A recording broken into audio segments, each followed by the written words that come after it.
Hello my dear student, welcome to success time.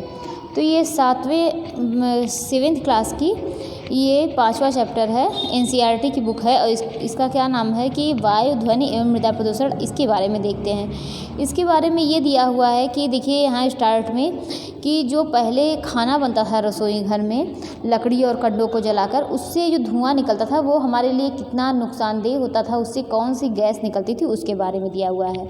तो लकड़ी और कंडे को जलाने पर जो गैस निकलती थी उसका नाम है कार्बन मोनोऑक्साइड। उसका नाम क्या है? Carbon monoxide.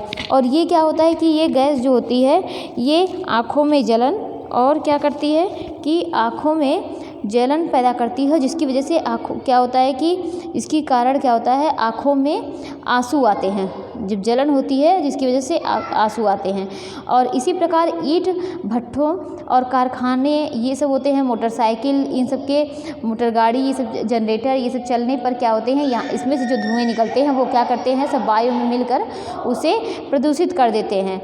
और क्या होता है कि आपने जो देखिए, आप लोग देखते होंगे कि जो शादी त्योहारों पर ये जो पटाखे छोड़े जाते हैं उससे जो आवाज़ होती है या तेज़ी से जो ये डीजे वगैरह बजती है, ये क्या होते हैं, ये ध्वनि प्रदूषण पैदा करते हैं। तो अब आगे देखते हैं कि तेज़ी के साथ बढ़ती जनसंख्या की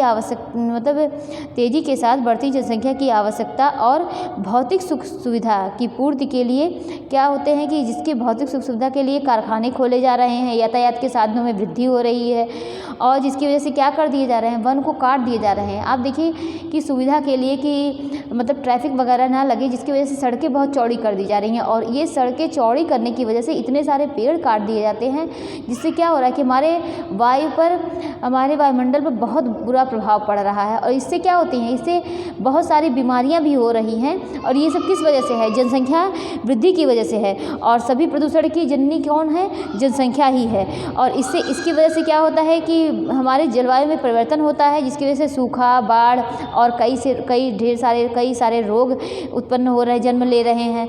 पशु पक्षियाँ और ये सब क्या होती है, ये प्रजातियाँ जो होती हैं कितने इसमें से विलुप्त हो गई हैं और कितने विलुप्त होने का ये कारण बन रहे हैं। क्या? कौन? प्रदूषण। अब वायु प्रदूषण के कितने विभिन्न रूप हैं, इसको देखते हैं कि क्या वायु मानव जीवन के लिए बहुत ही आवश्यक है। उसके बगैर क्या मनुष्य रह सकता है? वायु के बगैर नहीं। बिना सांस लिए कोई जी सकता है? नहीं।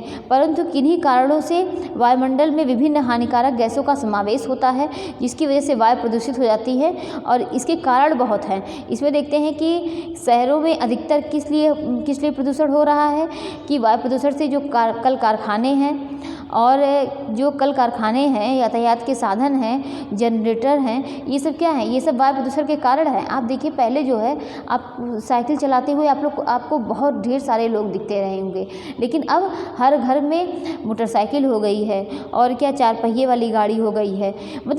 ये सब ज़्यादा चीज़ें हो गई हैं और कोई साइकिल से अब चलना पसंद नहीं कर रहा है। कहीं अगर मार्केट में 10 कदम की दूरी पे भी किसी को जाना है तो भी मोटरसाइकिल उठा ले रहा है, मोटरसाइकिल से जा रहे हैं। तो इसी वजह से क्या हो रहा है, प्रदूषण जो है वो बहुत तेज़ी से फैल रहा है। मोटर कार, ट्रक, मोटरसाइकिल से निकलने वाले धुएं के कारण फैलता है। और जो ईंधन के रूप में जलाए जाने वाले जो लकड़ी हैं, कंडी, कोयला, डीजल, पेट्रोल से निकलने वाले धुएं, इन सब की वजह से भी क्या होता है, प्रदूषण फैलता है। शादी विवाह में जो पटाखे छोड़े जाते हैं, इतनी आतिशबाजी करते हैं कि हाँ, ये लगता है कि इसी से अगर ये नहीं होगा तो शादी विवाह नहीं होगा। तो लेकिन आप देखिए इससे वायु पर कितना वायुमंडल पे कितना बुरा प्रभाव पड़ रहा है। सिर्फ अपने सुख सुविधा के लिए, अपने शान शौकत के लिए ये इतनी ज़्यादा ये सब चीज़ें हमारे वायु के लिए, हमारे वायुमंडल के लिए इतना नुकसान कर रही हैं ये सब गैस। और लेकिन इस पर क्या कोई रोक लगा पा रहा है? नहीं। फसलों पर कीटों को नष्ट करने के लिए जो छिड़के जाने वाले रसायन होते हैं, उनकी वजह से भी वायु प्रदूषित होती है। ज्वालामुखी से निकलने वाली जो राख होती है, आंधी तूफान के समय उड़ती धूल और वनों में लगी आग से निकलने वाले धुएं होते हैं, इन सब की वजह से वायु प्रदूषित होता है। अब इसके प्रभाव क्या हैं? ये वायु प्रदूषण के कारण हमारे स्वास्थ्य पर या हमारे पर क्या प्रभाव पड़ता है? मोटर गाड़ियों, कारखानों, जनरेटरों, घरेलू चूल्हे तथा सिगरेट के धुएं से कार्बन मोनोऑक्साइड गैस निकलती है। और क्या निकलता है? कार्बन डाइऑक्साइड गैस, सीसा एवं पारा के कण निकलकर वायु में मिल जाते हैं। कौन कौन?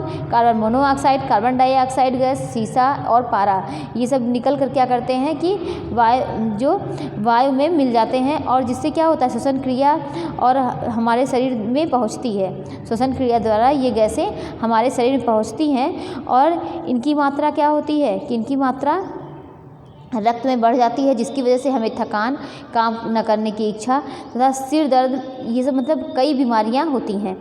आगे देखते हैं कि जो जहरीली गैसें होती हैं ये श्वसन क्रिया के द्वारा फेफड़ों में प्रवेश करती हैं और फेफड़े तथा श्वास नली में घाव उत्पन्न करती हैं, जिससे कई सारी बीमारियां हो रही हैं। आप देख रहे हैं कि दमा, कैंसर, ये सब भी हो सकता है। पौधों की पत्तियों में पहुंचकर ये विषैली गैसें पत्तियों में के क्लोरोफिल को नष्ट कर देती हैं। और क्या कर रही हैं कि जो ये विषैली गैसें हैं पौधे के पत्तियों में पहुंचकर उसको क्या करती हैं कि जो पत्तियों के क्लोरोफिल होती हैं उनको नष्ट कर देती हैं, जिससे पौधों को बहुत भारी नुकसान पहुंचता है। पौधे क्लोरोफिल की सहायता से अपना भोजन तैयार करते हैं ना, अब जब वही नष्ट हो जाएगा तो क्या वो अपना भोजन तैयार कर पाएंगे? नहीं। तो क्या होता है कि रसायन और उर्वरक बनाने वाले कारखानों से निकलने वाली गैसें बहुत खतरनाक होती हैं। इनका मुख्य उदाहरण क्या है? भारत में भोपाल गैस त्रासदी, जो भोपाल गैस त्रासदी हुई थी, ये क्या है कि ये प्रदूषण का भी ये बहुत बड़ा ये मुख्य कारण है। वायु में मिली सल्फर डाइऑक्साइड के कारण विश्व प्रसिद्ध प्राचीन इमारत ताजमहल का सफ़ेद संगमरमर का रंग धूमिल पड़ता जा रहा है। जो ताजमहल का, देखिए प्रदूषण के कारण क्या हो रहा है कि जो प्राचीन इमारतें थीं, ताजमहल का सफ़ेद जो ताजमहल का संगमरमर था, वो सब कैसा पड़ता जा रहा है? धूमिल पड़ता जा रहा है। भोपाल गैस त्रासदी के बारे में देखिए क्या दिया हुआ है कि संयुक्त राज्य अमेरिका की बहुराष्ट्रीय कंपनी यूनियन कार्बाइड द्वारा भोपाल शहर में जहरीली मिंक गैस बनने के लिए एक कारखाना लगाया गया। कारखाने द्वारा बनाई गई मिंक गैस के रिसाव के कारण एक दिन में 18,000 व्यक्तियों की मृत्यु हो गई। तो जो इस गैस के कारण क्या हो गया था कि कितने व्यक्तियों की मृत्यु हो गई थी? 18,000 व्यक्तियों की मृत्यु हो गई थी। गैस से प्रभावित बचे लोग जो होते हैं वो क्या, जो मतलब गैस से प्रभावित हुए और जो व्यक्ति बच गए, जो लोग बच गए उनमें कैंसर, फेफड़े तथा पेट की बीमारी से वो अब भी ग्रसित हैं। आगे देखते हैं कि वायु प्रदूषण के प्रभाव से बचने के लिए हम क्या कर सकते हैं, मतलब इसका प्रभाव हमारे शरीर पे ना पड़े तो इसके लिए हम क्या कर सकते हैं कि इसको सबसे पहली बात क्या है, इसको कम किया जाए और ज़्यादा से ज़्यादा वृक्ष लगाए जाएं, क्योंकि वृक्ष जो है वो कार्बन डाइऑक्साइड को ग्रहण कर लेंगे और ऑक्सीजन हमें प्रदान करते हैं। तो आप जितने ज़्यादा वृक्ष लगाएंगे उतने क्या है, कार्बन डाइऑक्साइड गैस वो क्या करते हैं, ग्रहण कर लेंगे और ऑक्सीजन को प्रदान करेंगे, क्योंकि ऑक्सीजन क्या है, हमारे लिए बहुत अच्छा होता है। रसोई घर स्वच्छ, साफ और खुला हो, जिससे वायु का प्रवेश व निकास समुचित रूप से होता रहे। खुले मैदान में शौच न जाएं, शौचालय को साफ रखें। और आगे देखते हैं कि घर व बाहर की नालियां साफ रखें। कूड़ा करकट जो है वो कभी भी खुले मैदान में ना फेंकें, उचित स्थान पर डालें। लेकिन आप देखिए कि गली में सब लोग सोचेंगे कि अच्छा अपने घर को साफ रखें, लेकिन अपने घर के बाहर उठा के कूड़ा फेंक दें। लेकिन ये सब स्थान एक निश्चित होनी चाहिए, और अगर हर व्यक्ति सोचे तो बाहर इतनी गंदगी हो ही ना।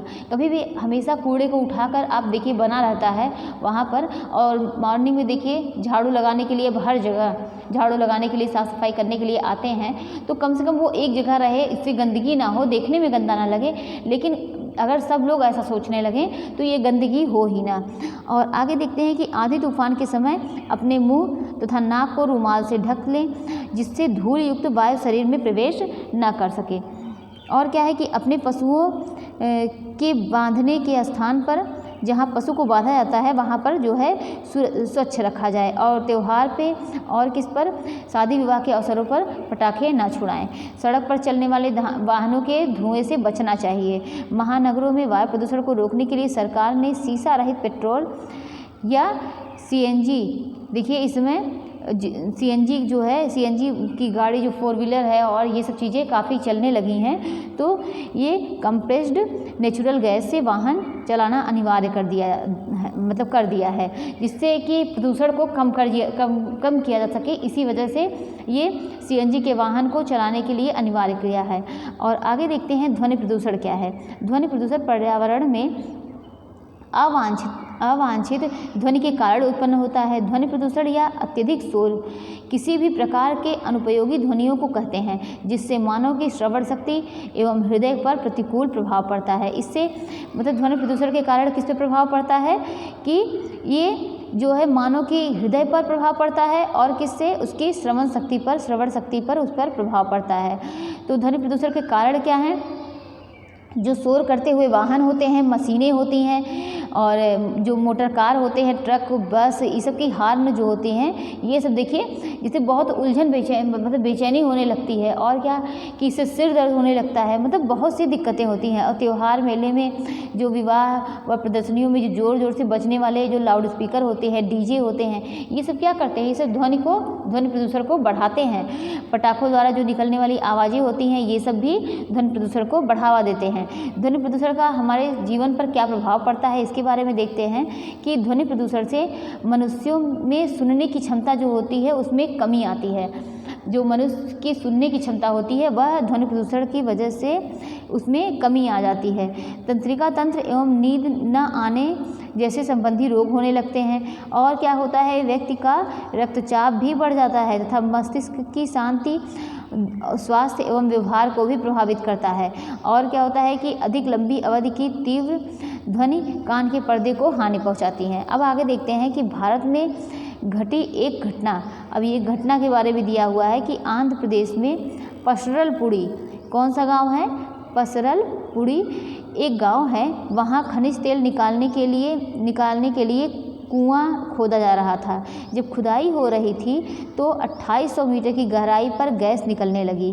तो ये कौन सा गांव है? आंध्र प्रदेश का, जो आंध्र प्रदेश में है, पसरलपुड़ी गांव है। वहाँ पर जो खनिज तेल को निकालने के लिए एक कुआं खोदा जा रहा था और जब ये खुदाई हो रही थी तो 2800 मीटर की गहराई पर एक गैस निकलने लगी जो तेज़ी से बाहर निकलती, जिसकी क्या कहते थे, जिसको क्या हम लोग मतलब क्या किस नाम से जानते हैं? मीथेन गैस की घर्षण से कुएं में आग लग गई। यह आग इतनी भयंकर थी कि उसे बुझाने के लिए संयुक्त राज्य अमेरिका का सहयोग लेना पड़ा। आग के दौरान निकलने वाला शोर अत्यधिक तीव्र था। इसकी तीव्रता 82 से 93 डेसिबल आंकी गई थी, जो मानव की सहनशक्ति के बाहर थी। अब आगे देखते हैं कि इससे बचने के क्या उपाय करने चाहिए, इसके बारे में देखते हैं कि घर में जो टीवी होते हैं, रेडियो, टेप रिकॉर्डर धीमी आवाज़ में सुने। त्योहारों पर और शादी के जो अवसर में पटाखे छुड़ाए जाते हैं वो नहीं छुड़ाना चाहिए। और वाहनों में जो साइलेंसर का प्रयोग करें, किसका? साइलेंसर का प्रयोग करना चाहिए। उद्योगों में ध्वनि अवशोधकों यंत्रों का प्रयोग करें। उद्योगों के आसपास एवं सड़कों के किनारे वृक्षारोपण करें और उच्च ध्वनि उत्पादन करने वाले प्रदूषणों के प्रयोग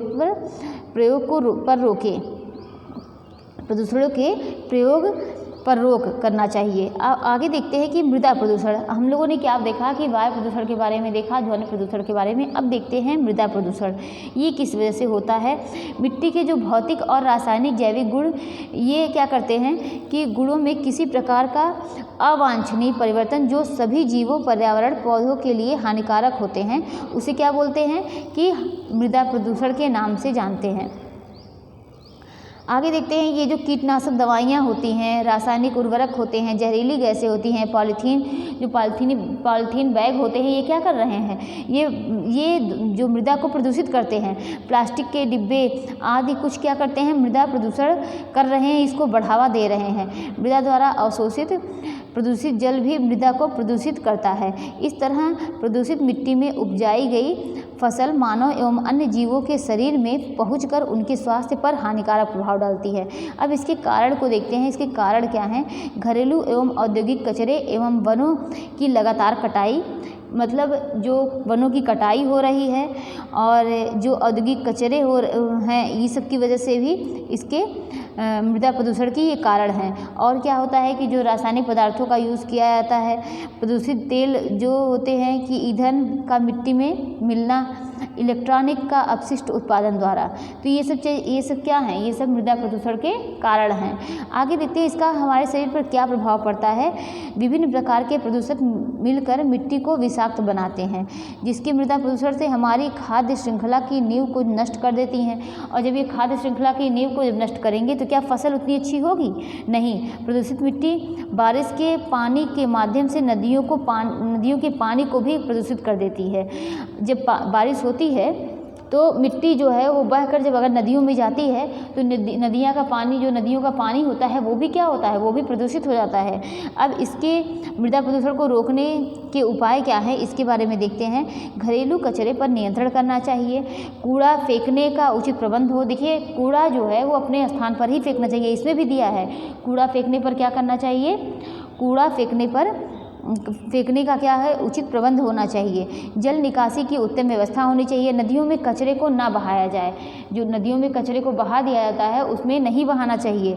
वनों की कटाई पर रोक होनी चाहिए। अधिक से अधिक पेड़ लगाना चाहिए। अपशिष्ट सामग्री की रिसाइकलिंग कर पुनः प्रयोग करें। मृदा के उपयोग के लिए शासन द्वारा निर्धारित मापदंडों तथा नियमों का पालन करना चाहिए। अब आगे देखते हैं कि जो बारूदी बम होते हैं एवं पटाखे में कार्बन, सल्फर, पोटेशियम, नाइट्रस तथा रासायनिक पदार्थ होते हैं। इनके विस्फोट के समय तेज एवं ध्वनि के साथ साथ क्या होता है, प्रकाश भी उत्पन्न होता है।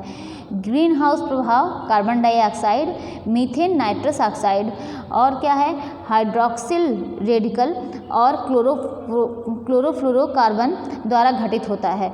अब ये देखते हैं कि वायुमंडल में इन हानिकारक गैसों की मोटी चादर सी बन जाती है। वायुमंडल में क्या हो रहा है, इन हानिकारक गैसों के कारण मोटी सी चादर बन जाती है। ये चादर क्या करती हैं, जो सूर्य की किरणें जो होती हैं वो धरती की सतह पर पहुंचकर धरती के तापमान को बढ़ाती हैं। तो ये चादर जो है मोटी सी चादर बन जाती है, जिसकी वजह से कि इस चादर से जब सूर्य की किरणें होकर धरती पर पहुंचती हैं तो क्या करती है कि वो धरती के तापमान को बढ़ा रही हैं। अब आप देखिए इस समय मतलब जनवरी के लास्ट से ही आप देखिए धूप इतनी तेज़ हो रही है कि बैठने लायक नहीं है। अब देखिए पहले के अपेक्षा गर्मी कितनी ज़्यादा होने लगी है।